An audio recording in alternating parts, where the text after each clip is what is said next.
Welcome again to the SSCCC resolution process overview.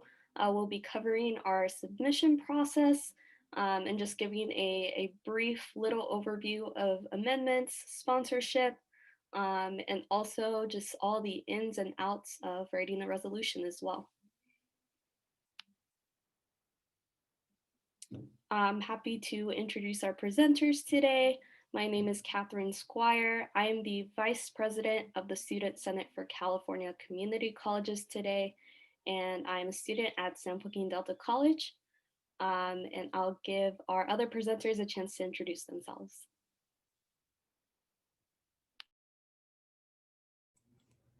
All right, I'll go ahead and go first. So hi everyone, my name is Emma McNellis. I'm the Regional Affairs Director for Region 5, and I'm currently attending Bakersfield College. And I'll pass it to you, Michelle.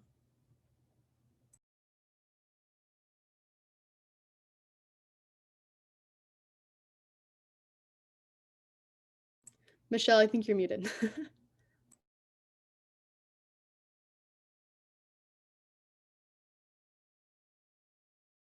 Sorry, it wouldn't let me unmute. I do apologize. I'm Michelle Smith. I'm Vice Chair of Region 5 and I attend Merced College.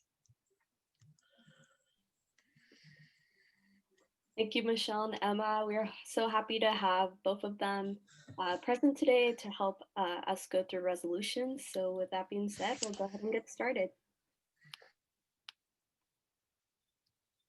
All right, I'd like to start by answering the question, what is a resolution, right? We've been hearing about these all year for those students who have been involved with the SSCCC before, but what exactly is a resolution? So a resolution is a research document. It includes statistics, research, studies, surveys that identify an issue in our community college system on our individual campuses or on multiple campuses. And it seeks to propose a solution to that issue. And then resolutions, once they're submitted, are then voted on by the delegates at the SSCCC's Annual General Assembly. They're split into two parts. You have your 4 whereas statements that include all the research and statistics, and then you also have your resolves, which include your proposed solution to the problem. And why is this so important? One of the reasons I love resolutions personally is because they're open and accessible to everyone, right? Any community college student in our system, regardless of your position in your school, even if you're not a student in your student government or you're part of an organization, has the power of writing the resolutions. And that's really your power as students in our system, is the fact that any person at all can participate in the process and be involved in influencing our priorities, the bills that we advocate for, and really the outcomes that we produce. In addition to that, there's a simple way to address issues that are going on your campus and statewide. And so you hold a lot of power with writing resolutions. You can direct our priorities for the upcoming year.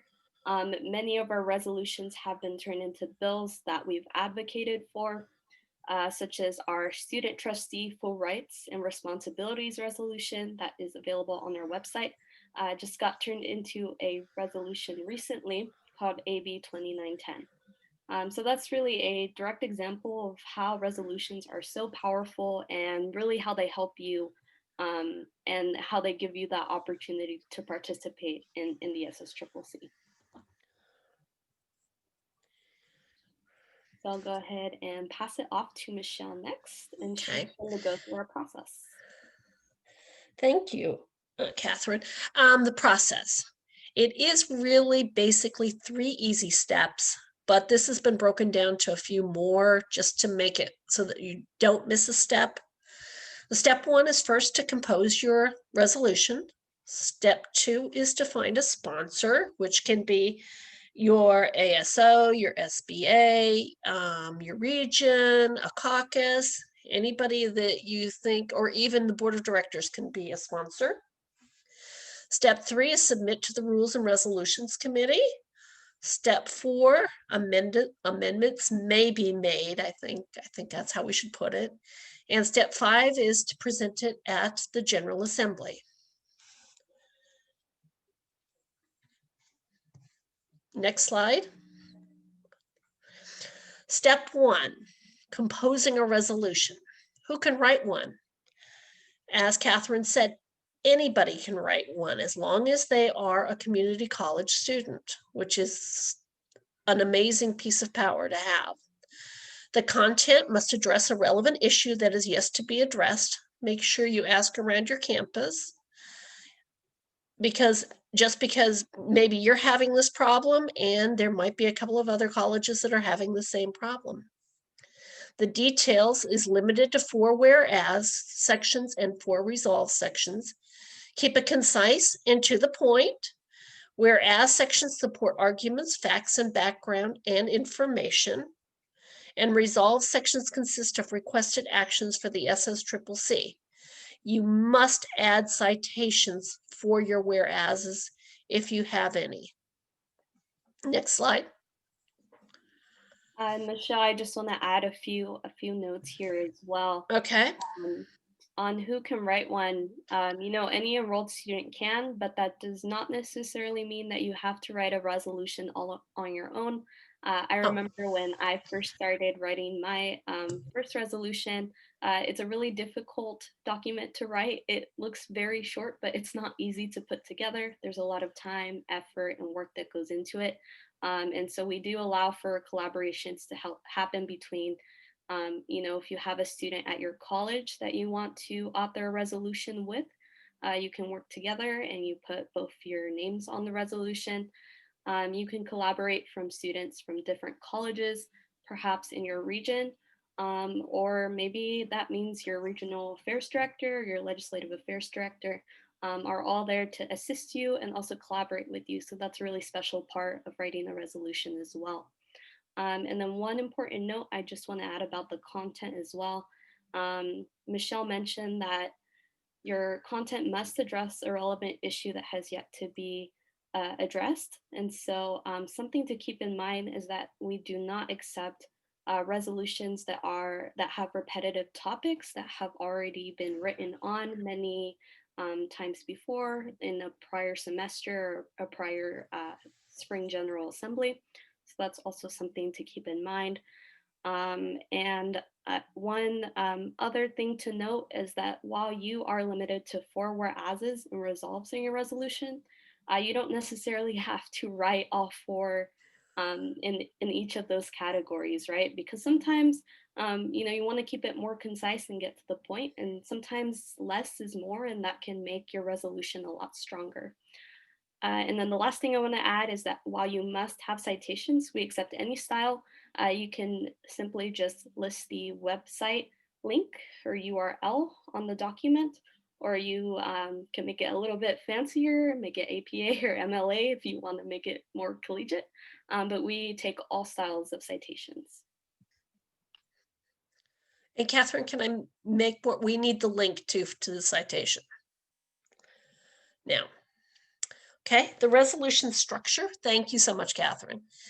The whereases. A resolution can have up to 4 whereas sections, but as Catherine pointed out, you do not need to have 4.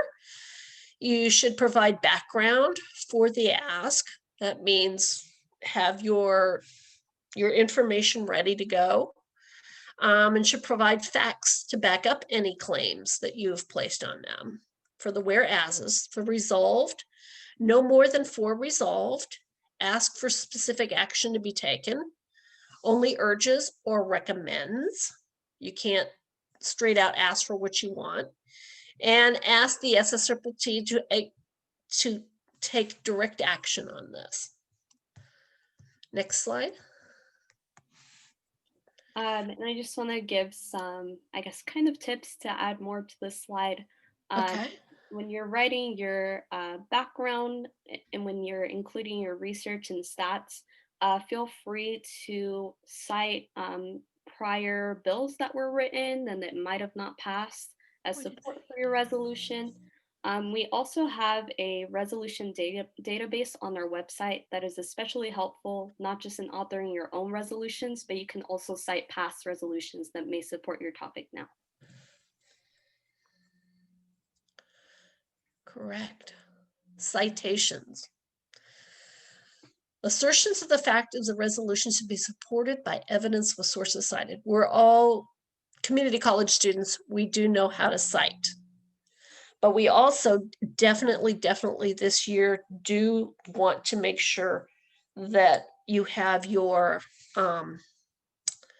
link ready so that you can read what the citations were and where it comes from. Assertions that are not supported by cited sources are simply opinions, may be erroneous, and may result in such statements be amended or deleted. We want to really make sure that you know that the sources are correct. Next slide. I just want to add real quick, this will come up in amendments as well, but this is a common thing we see in resolutions that sometimes they're not supported by research. And so that's a common amendment that we recommend as well. This is the really super duper nitty gritty when you're writing a resolution. And it'd probably be a good idea even almost to copy this for your notes. But all whereases and resolves sections must end with a semicolon, except for the last resolve section, which will end with a period.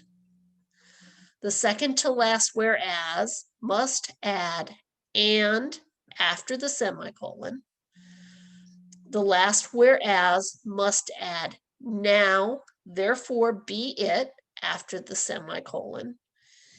The second to last resolve must add and after the semicolon. Next slide, or anything else, Catherine? Sponsorship. Who can sponsor a resolution? SBAs, SSCCC regions, recognized caucuses, or the board of directors can sponsor your resolution. Sponsorship is secured by achieving a majority vote from the voting members of the body, senators, delegates, voting caucus members, directors, SBAs, regions, recognized caucuses, and the board are only allowed to sponsor 5 resolutions, so seek support as soon as possible. Yeah, one thing I'd just like to add is to keep in mind that resolutions are not just submitted from the moment you write them and then email them to us. You have to go through a very, not a super long process, but there are some steps involved in achieving sponsorship, and you want to be prepared in case maybe the body you submit your resolution to does not sponsor it. So that's why it's good to consider submitting your resolutions to multiple bodies. You might submit it to your SBA.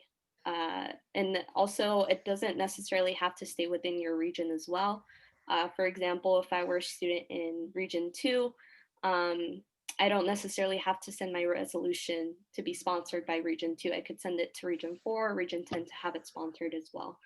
So it does not have to stay in your area.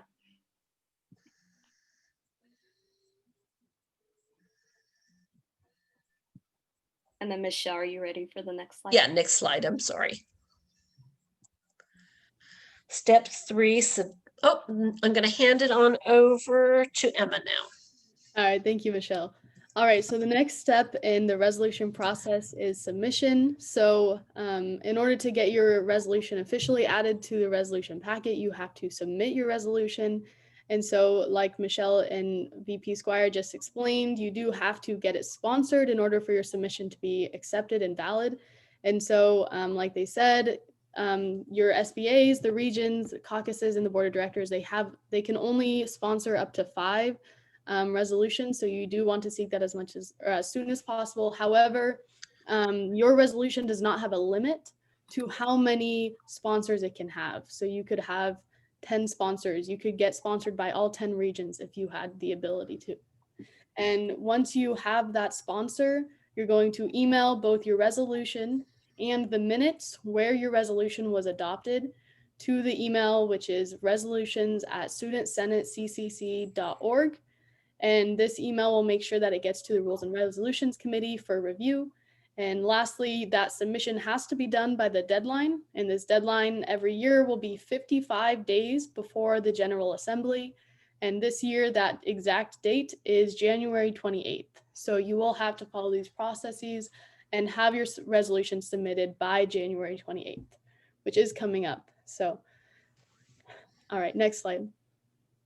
And I just want to add that this January 28th is a hard deadline. Some of you may have been a part of the process last year when we had a little trouble extending the prior deadline. This timeline that we have, that we're kind of relaying to you, has been voted on and approved by last year's General Assembly. And so that is the timeline that we have to follow. We have no ability to change it. And so I just want to encourage you to get a head start on writing your resolution so you can submit it on time. All right, thank you, Catherine. All right, so the next step of the resolution process is the amendment process. So again, after that submission deadline, the next kind of stage that it comes up is the amendment stage. And so this is where if you read a resolution, any student has the ability to make an amendment to a resolution, whether you're the author of that resolution, a sponsor of a resolution, or just a student who believes that there should be an amendment made to a resolution. And so if you do want to submit this amendment, it has to be submitted at least 35 days before the General Assembly. And again, for this year, that date will be February 17th, which again will be a hard deadline. And you will have to bring these changes forward to a SSCCC Rules and Resolutions Committee, again, with minutes from a sponsor that has supported your proposed changes. So if you are the author of a resolution, you will have to get another sponsor who supports your proposed amendment, or if you are just a student who believes that there should be an amendment to a resolution, you will have to get a sponsor that supports that amendment that you are trying to make to a resolution. And keep in mind when resolutions and when amendments and actual resolutions are voted on at General Assembly, they will be treated as motions. So the amendment to the resolution will be voted on first. And if that amendment passes, then the amendment will be what will be officially voted on. However, if the amendment fails, you will go back to vote on the original resolution without the amendment. So just something to keep in mind there. And then also, lastly, keep in mind anyone who submits a resolution will be required to attend a Rules and Resolutions Committee prior to General Assembly and the 35-day deadline. And this is because, as VP Squire mentioned earlier, the Rules and Resolutions Committee does sometimes recommend amendments. So you will be required to attend one of those meetings. And next slide. And I just want to add as well, there are some common things that we see in resolutions that may prompt the Rules and Resolutions Committee to recommend amendments. Some of those reasons may be for a incorrect format. If your resolves are not written in the way of asking an action, we may make recommended changes to those. Again, maybe you have some citations that you're trying to quote, things like that. And also a lot of the times we'll tweak the language a little bit in a way that we believe strengthens the language of your resolution or just the wording of your resolution overall. Emma, anything to add? No, that's it. Thank you. All right. So before we move on, we just wanted to have a nice chart that kind of laid out all of these deadlines for you. I know we've been mentioning them throughout this webinar, but here they are all lined up. So the resolution season announcement that has obviously already occurred, that happened on November 18th. And then the original resolution submission deadline, like I mentioned earlier, it will be January 28th, hard deadline. And then the first resolution packet dissemination, this will be the resolutions. This will be all of the resolutions that were submitted by January 28th. They will be put into a packet format and they will be disseminated on February 2nd. And then next, the amendments to resolutions. So all amendments will have to be submitted by February 17th. And then finally, the amended resolution packet dissemination. So that final packet with all the official resolutions that will be voted on at General Assembly will be released on February 22nd. So that's just a quick overview of those deadlines. And Catherine, did you have something to add? I was going to ask you if, maybe you can give some tips on what you should do once that packet is released to kind of start formulating your stances on resolutions. So yeah, that's a good point. So when that final packet is released, something that you need to do, as both a delegate and as a student, you should read through it, read through all of the resolutions, look at the sources, make sure that they are correct. And I would recommend that especially if you are a delegate who will be attending General Assembly, you should meet with your local student body association, meet with students, perhaps have town halls and go through each resolution and discuss, students' thoughts on the matter at hand, because at the end of the day, we are voting on these for the students, what's best for the students. So we want to hear the students' opinion, what the students would like. And if it is something that seems like a good idea, something that your student body association and students think would be a helpful resolution to pass at the General Assembly, then perhaps you could start to formulate your vote ahead of time. I think that's something that you should definitely do so you aren't surprised at General Assembly when you have to have your vote taken. And Catherine, did you have anything to add to that? Thank you. I'll just add really quickly, there are a lot of ways to reach your students, as Emma has mentioned. One way is through town halls. I know last year when I was part of my student body association, we would literally have a 2-hour sit down. We went through the whole packet and just discussed them really thoroughly, looked at sources, looked at the language to see if it was strong. And so that's a really good way to start. But also, talk to your campus. I know it's kind of hard virtually, but hopefully your clubs are meeting virtually. You have a lot of student organizations on your campus.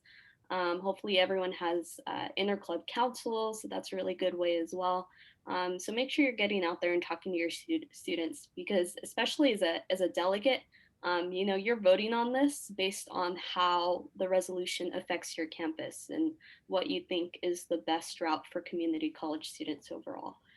So it's really upon you to take it upon yourself, educate yourself on how this is affecting your students and how it would benefit them, and if that's the best route for you.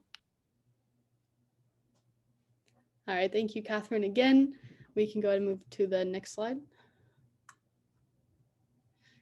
All right, so we have mentioned General Assembly a lot throughout this presentation, so we'd like to make sure that everyone knows what General Assembly is and what happens at General Assembly.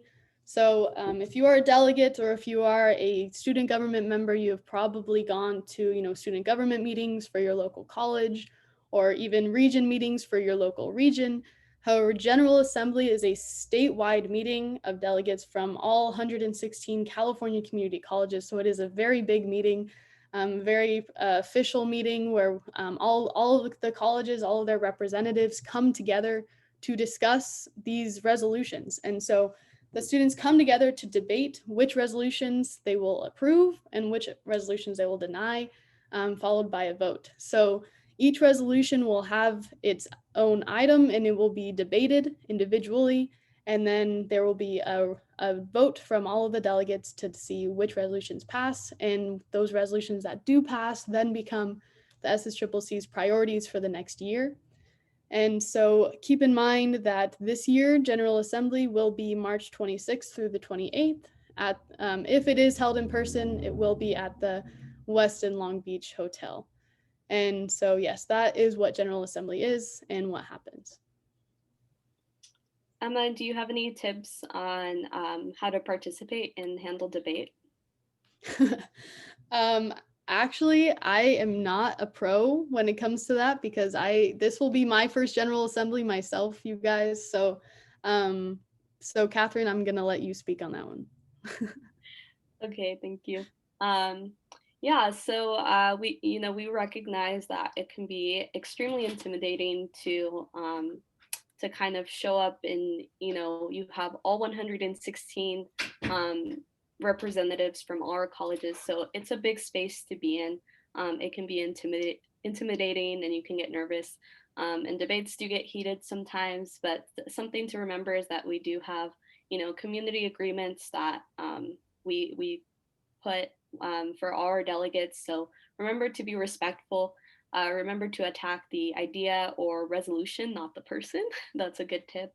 And just make sure that again, we've mentioned some of the tips of what you should really look for in resolutions, and just stick to your stance, stick to your position, and be passionate about that. So that's just a few tips. Yeah, thank you for that, Catherine. All right, and so next up, we just have a slide with our resolution writing resources that we have as the SSCCC. So we have, I'm going to provide the link to both this presentation and some of the main links that are on here. We have a resolution writing guideline. This was made by the Rules and Resolutions Committee. It's very similar to what we just went through. It kind of outlines the process and kind of the steps that are needed and that you must follow when writing a resolution. And then we also have a resolution template, which is really helpful because it has those whereas already written for you. Well, not the statements, but the whereas word. And it kind of has in brackets what kind of sentence you want to provide in that section. And then we also have a link to a webinar, Resolution 101 webinar. This was done by the Rules and Resolutions Committee for Professional Development. And also the resolution procedures. This is a packet that gets into the more further details of the resolution procedure. And then we also have, Catherine mentioned this earlier, we will link the past resolution database. This has all of the past resolutions that have been passed by the SSCCC. This is very important because you need to make sure that the resolution that you are submitting is not repetitive, just to make sure, because again, we don't want repetitive resolutions, and the Rules and Resolutions Committee will not accept repetitive resolutions. And then also we just have a Google Drive folder that has just other helpful resources for you. And so I'm going to go ahead and link those for you in the chat. And also keep in mind, if you do lose these links, they are found on the SSCCC website under the General Assembly tab, resolutions. Bam. All right, so those are now in the chat. VP Squire, did you have something to add? Yeah, I think I'll open up just the folder to show everyone right now. I also do want to mention we'll be dropping the link to this whole PowerPoint in the chat at the end as well. So we want to make sure everyone has this information as well as the links specifically. So those are included on the PowerPoint. But I'll go ahead and open this up just to give everyone a quick overview of really the resources that are in here for you. So we have everything in here, the resolution writing guidelines. I believe these were the resolutions adopted last year. So if you want kind of I guess a reference point to start from, this is a good place to start, as well as the template that we have shaped for you. And then one thing I want to draw particular attention to that's kind of new, but really helpful is this little kind of like general advice template. It gives you an overview of the basics again, just all the little details that go into a resolution, citations, facts, sticking to 4 as the magic number, but also kind of gives you some additional recommendations as to what language is really going to make your resolution strong, and the words that you should be using in your asks and whatnot. So I really encourage everyone to take a look at this. Specifically, at the bottom here, you have other verbs that may help you write your resolution as well. So I think this is a great resource for everyone to use, and I would highly encourage it. And then Emma, did we drop that in the chat? Yeah, I did. Okay. Let me just get back to this. Oh, I'm gonna try and present again. There we go. There you go. All right. There's one more. Yeah. All right. So the last thing we want to mention is that so today was just a nice kind of overview of the resolutions process. We did not get too specific on any of the certain steps. We kind of briefly went over them and the main steps that you need to know and the main points that you need to know for the resolution process. However, so we will be having a lot more webinars that will be getting a lot more specific into other steps such as sponsorship and amendments. And then we will also be having, so like this Saturday, January 9th at 6 p.m. I highly recommend you attend all of these webinars, as many as you can. This Saturday, we'll be having one on a resolution writing workshop where we'll be going over, again, a similar introduction to resolutions, and then we will actually be having breakout rooms and a lot more of an interactive session where if you have an idea for a resolution and you want some advice and tips on how to put it together, I highly recommend you attend this workshop. It would be really helpful for you there. And then again, Thursday, January 14th and Thursday, February 4th, we will be getting further into the sponsorship step and the amendment step, which is also very important if you need to know more about the process. And then Saturday, February 6th, I think this is a really cool webinar that we'll be having, which is on resolution studying. So kind of what VP Squire asked me to elaborate on earlier, we'll be having an entire webinar on it and how to, when you get the packet of official resolutions, how to read it, how to study them, how to formulate an opinion, how to formulate how you're going to vote on this resolution, or just how you feel about a resolution. I think that's a really cool webinar that we're going to be having. And then lastly, on Saturday, March 20th, if you are attending GA, please, please, please attend this webinar. It will be very helpful for you. So it will be on how to prepare for GA and also how to prepare or how to participate in resolution debate. Like VP Squire said, it can get heated, it can get very intimidating. So it would be really confidence boosting to attend this so you have a lot more information and you're prepared when that does come up. So again, we just wanted to plug our future webinars. I hope you can make it. And yeah, that'll be it for this slide. Yeah, and I just want to add, we'll be disseminating information for these webinars on our website through our listserv email thread and also on our social media. So I would highly encourage you to follow our social media accounts so you can keep up to date with all of these webinars, as well as other future events that we may have along the way as we get closer to General Assembly as well. So we're super excited. Would highly encourage you to attend the resolution writing workshop, especially if you're looking to write a resolution yourself. Because we'll be going a little bit more in depth into the details of writing more than we did so today. Specifically, we'll be walking you through the whereases, your resolves, what you should look for in your first draft of your resolution, things like that. So highly encourage everyone to attend it who is interested in that. All right, so at this time, we have about 20 minutes left of this webinar. So I think that's just enough time for us to take questions as they may come up. For Q&A, I'll go ahead and ask everyone, if you have a question, feel free to type it and drop it in the chat.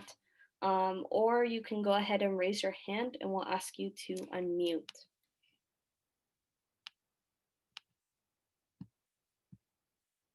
So I'll give everyone a couple, I guess, seconds for that. I do have a question I was sent privately, and I'll repeat it up here just so everyone knows what it was.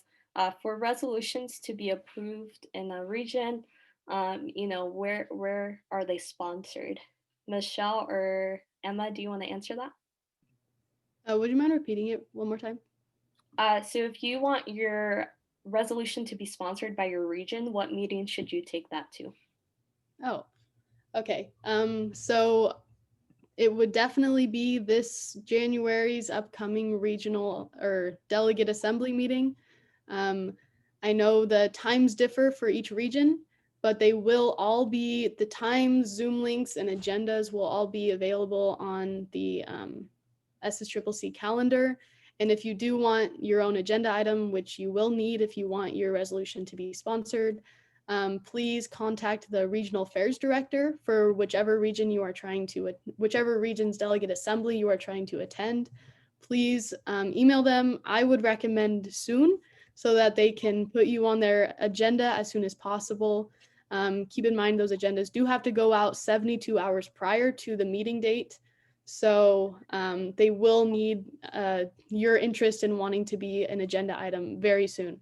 So, so yeah, the region delegate assemblies would be the answer to that question, and contact the regional affairs directors. If you want their emails, it's always RAD region blank, like mine is RAD region V, region 5, at studentsenateccc.org.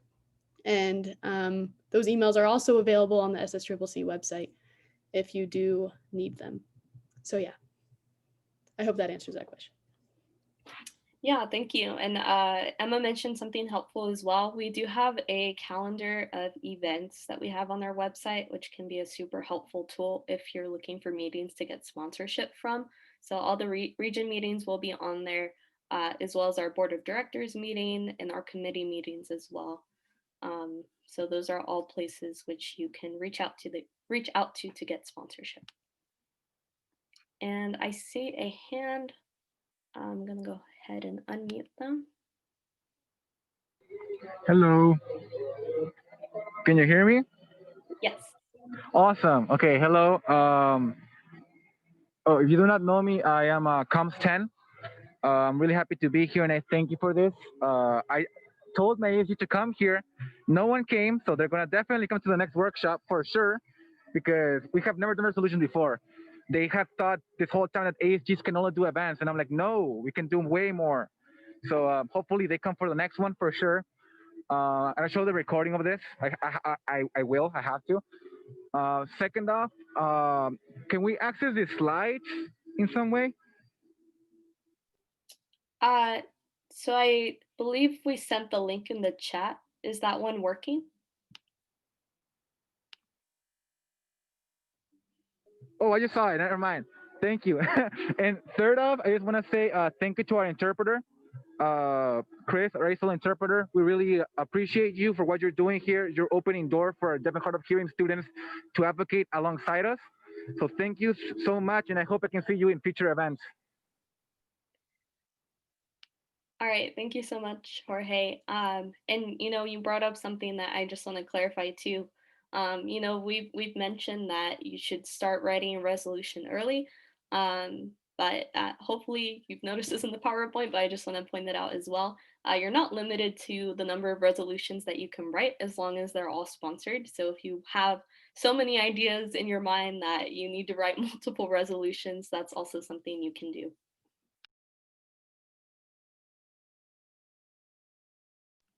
All right, I'll go ahead and leave it open for any more questions that might come through. If you want to raise your hand just to make it easier so you don't have to type, feel free to.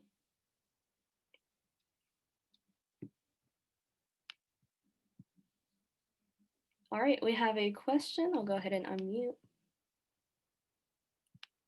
All right. Hi, my name's Angelica. I had a question about for who's able to write a resolution. When it said enrolled students, does that mean credit only, or could that include students who are non-credit who wanted to, let's say, write one? So you have to meet all the higher ed requirements. So you have to be enrolled in 5 units, be in good academic standing. All of those apply just as they do to a lot of our regional officers and our SSCCC directors too. Like to be involved in like any clubs or extracurriculars, the same rules apply. So I hope that answers your question.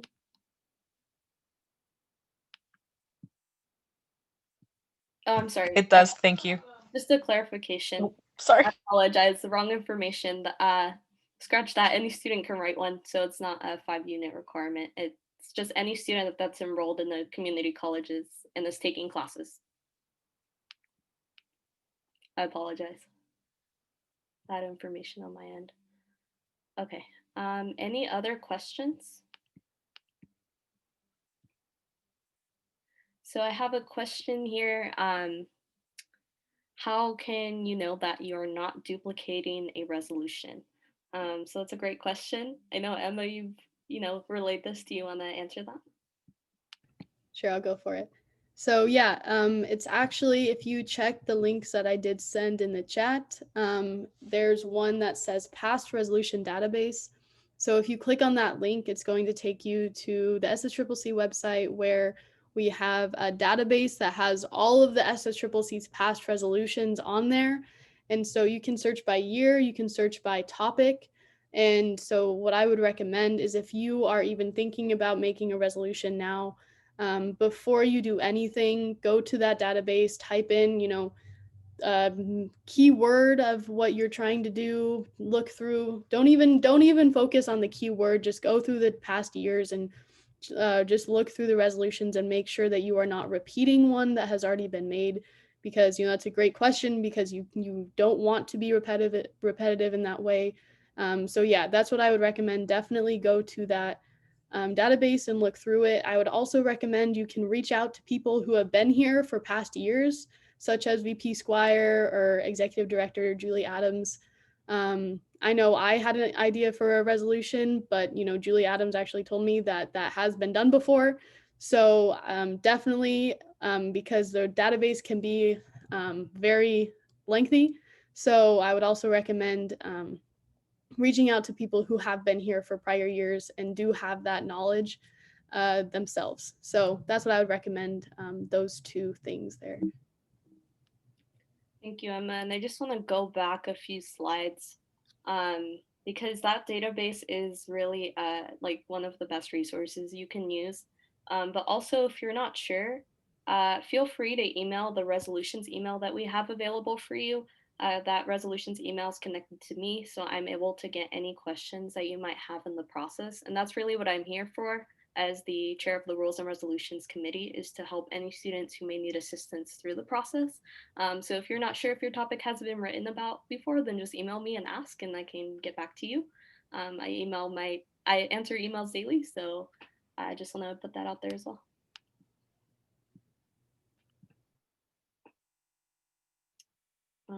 Oh, and then just to clarify, that email is resolutions@studentsenateccc.org.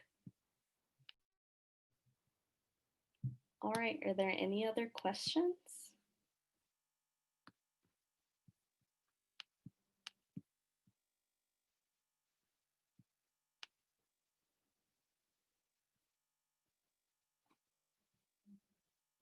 I'll give it a few more seconds before we wrap up here.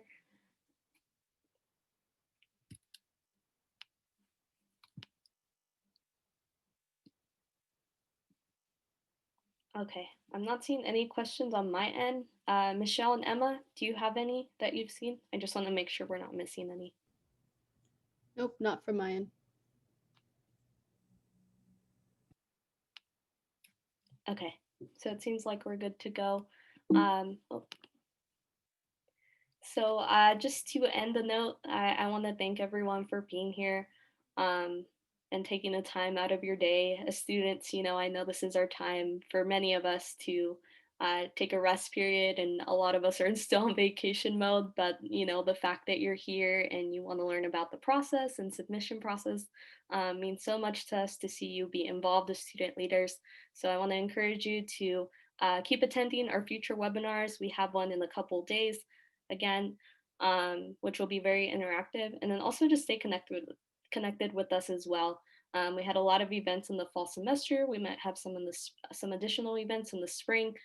So we are active on our Instagram, Twitter, and Facebook accounts as well. So I want to encourage everyone to stay there. Again, this session is recorded, so the recording will be available to those who might have needed to leave early or tuned in late or could not attend. So we'll be sending that out and having that available as well. But with that being said, I want to wrap this up and end our webinar here. I want to thank our Regional Affairs Director from Region 5, Emma, and our Vice Chair from Region 5, Michelle, for being with us and presenting, as well as our ASL interpreter who has been here, Chris. So thank you so much for being with us, and to our participants, I hope this was helpful, and I hope to see you at our future webinars.